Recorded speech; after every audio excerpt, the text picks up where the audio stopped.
दानवेंवरती टीका केली, पण दानवे म्हणतात की मी त्यांचं नाव नाही घेतलं, त्यांच्यावर आरोप नाही केले आणि राजीनामा द्या असं तर म्हणलोच नाही मी. मग असं का तुम्ही बदनामी म्हणजे कोणत्या व्हिडिओ आहे त्याचं मी नावच नाही घेतलं. आता अंबादासांचे फोटो व्हायरल केला आहे, त्यात माझा फोटोच आहे ना, माझ्यावर केलेलं भाष्य आहे, उभा महाराष्ट्र बघतोय, मग घुमजाव कशाला करायचं? आणखी काय पुरावा असतील तर तुम्ही सादर करावे तिथे. मी तर त्यांना ओपन चॅलेंज दिलं आहे, जे सत्य आहे त्याने जे आरोप केले त्याच्यामध्ये अंशतः जरी सत्यता असेल तरी मी पदत्याग करायला तयार आहे. हा माझा मनाचा मोठेपणा आहे, त्यात काय नवीन आहे? 288 पैकी एकमेव आमदार सांगतो पदत्याग करायला तयार आहे. मग त्यांनी घुमजाव करायचं? त्यांनी कोणातरी घेतलेली सुपारी आहे. आणि म्हणून मगाशी मी सांगितलं की रायगडच्या एका बड्या नेत्याने त्यांना सगळ्या खोट्या पद्धतीने हे सगळं षडयंत्र रचायला सांगितलंय आणि आता ते फिरतात त्याच्यापासून. मी या संदर्भात माझ्या वकिलांशी सल्ला घेऊन त्यांच्यावर मानहानीचा दावा तर नक्की त्यांना नोटीस देणार. पण उद्या मी नागपूरमध्ये गेल्यावरती विधिमंडळामध्ये माझं मी भाषण नक्की करेल, जो महाराष्ट्र बघेल आणि माझ्या वरिष्ठ नेत्यांना देखील जाऊन भेटेन. मी पोलिसांनी तक्रार केला म्हणतात ते, जर असं काय झालं नक्की करणार. आम्ही सगळ्या गोष्टीला तयार आहोत. पण ते फिरतात कशाला? आम्ही सगळ्या गोष्टींना तयार आहोत.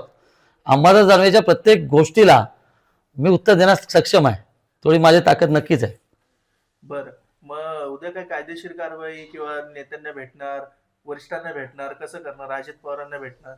नाही, अजित पवारांना भेटण्यास संबंध येत नाही. माझे पक्षाचे वरिष्ठ नेते आदरणीय शिंदे साहेबांना भेटणार, माझे पक्षातले काही मान्यवर नेत्यांना भेटणार, मुख्यमंत्री महोदयांना भेटणार आणि जी वस्तुस्थिती आहे त्यांच्यासमोर सांगणार की अशा पद्धतीने नेहमी बदनामीकार एखादा फोटो व्हायरल करून करणं हे काय ठीक नाही आहे. आणि म्हणून अंबादास दानवेच्यावर कारवाई तर व्हायलाच आहे. फौजदारी गुन्हा दाखल मी करणारच, पण मानहानीचा गुन्हा दाखल करणार. कारण अशा पद्धतीने महाराष्ट्रासमोर एखादा विषय चुकीच्या पद्धतीने मांडणं, कोणातरी सांगण्यावरनं, हे काय शोभनीय नाही. आणि नंतर घुमजाव करणं ही त्यांची संस्कृती आहे. आज त्यांच्याकडे विरोधकांकडे बोलण्यासारखे कुठलेही मुद्दे नाही आहेत. अधिवेशन काळामध्ये विरोधकांनी विविध प्रश्नावरती भाष्य करायला पाहिजे. ते न करताना उगाच चुकीचं काहीतरी बदनाम करणं आणि मग घुमजाव करणं ही त्यांची संस्कृती आहे. या व्हिडिओमध्ये नेमकं तुम्हीच आहात का? अजिबात नाही. आणि असेल तर मी त्याग करायला तयार आहे. त्याने तो फोटोचा चेहरा दाखवावा आणि ते पैसे कुठून आले, कोणी दिलेत, कसे आले, ते त्यांनीच सांगायला पाहिजे. हा प्रतिप्रश्न त्यांनाच विचारला गेला पाहिजे की एवढे मोठे पैसे एका ठिकाणी आणणं आणि मग कोणातरी उभं करणं हे सगळ्या गोष्टी ठीक नाही आहेत. याचा ओरिजिनल व्हिडिओ आहे का आपल्याकडे? नाही, माझ्याकडे काय नाही आहे. याची काही फॉरेन्सिक तपासणीची मागणी करणार का आपण? नक्की करणार मी. आता ते याच्या मध्ये कट की आपल्याला दिसतेत आणि कशाचा कोणाचा पत्ता नाही आहे.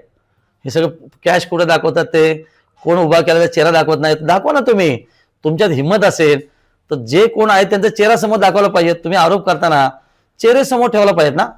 असं कोणी दाखवलं? उद्या मी उद्धव साहेबांचा पैसे ठेवून फोटो दाखवू शकतो, चालणार आहे का?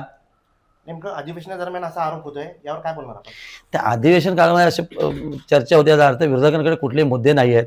महाराष्ट्रासमोर खूप प्रश्न पडलेत विरोधकांनी मांडण्याजोगी, पण त्यांना ते न्याय देण्याची भूमिका अजिबात करत नाही आहेत. टाइमपास करणारं अधिवेशन ते करतात असं मला नक्की वाटतं.